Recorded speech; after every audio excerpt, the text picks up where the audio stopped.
I think that we have everyone now wants to be a influencer or they're an expert and they're using social media to do that.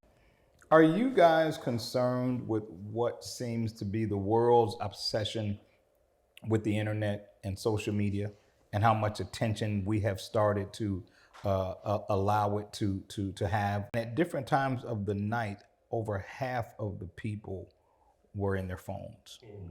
And I think about that. I think about how influenced we are by the TikToks and by all this new wave of relationship podcasts that we see. And you know, I just wonder sometimes, is it healthy? And are we taking in so much information, especially so much information from different sources, that it could be destructive, over time? But I think to your point, there is a problem there. And I think that we have everyone now wants to be a influencer or they're an expert and they're using social media to do that. And so it bothers me because what happened to the old school way of, sharing knowledge and conversations and things like that? We don't have that anymore. So the information technology and access to the internet and all of these things made the world an easier place to explore in the beginning, and it was great.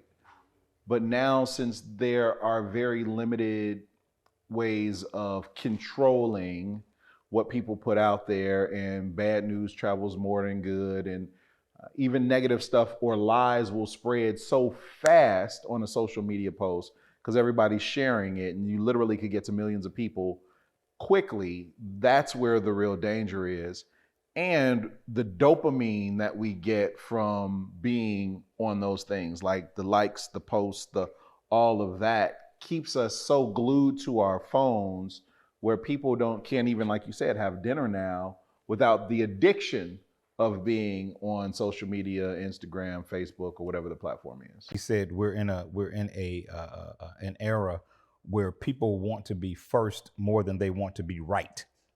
And so they will take some information from the internet, won't even validate it, won't verify it. And it can be some super hypersensitive information, like somebody's dead or not.